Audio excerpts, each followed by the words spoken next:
ఖమ్మం జిల్లా కల్లూరు గిరిజన బాలికల హాస్టల్లో 5గురు విద్యార్థులు అస్వస్థతకు గురయ్యారు.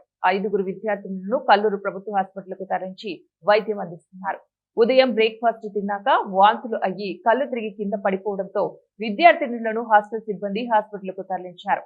అయితే నిన్న కిచిడీ తిని 37 మంది విద్యార్థులు అస్వస్థతకు గురైన ఘటన చోటు చేసుకుంది.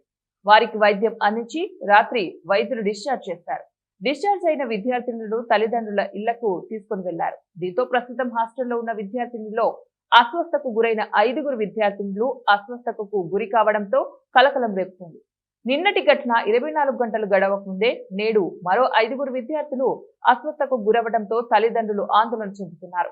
సరిగా అరుగుదల కాక కడుపుల నొప్పి, వికారము వాటితో సమస్యలతో మన దగ్గర 37 మంది జాయిన్ అయ్యారండి. దాదాపుగా ఉదయం 10:30 నుంచి మధ్యాహ్నం 1 గంట వరకు దాదాపుగా ఒకరి తర్వాత ఒకరు ఒక 37 మెంబర్స్ మన దగ్గర అడ్మిట్ అయ్యారు. వాళ్ళందరికీ వెంటనే స్పందించి మా యొక్క వైద్య సిబ్బంది యొక్క సహాయంతో ఉన్నతాధికారుల యొక్క ఆదేశానుసారం వాళ్ళందరినీ కూడా అడ్మిట్ చేసుకొని వాళ్ళకి ట్రీట్మెంట్ ఇచ్చేసి వాళ్ళందరూ హ్యాపీగా రికవర్ అయ్యారండి. దాదాపు రాత్రి 8 గంటల టైం వరకు కూడా అందరూ కూడా నార్మల్ అయిపోయారు.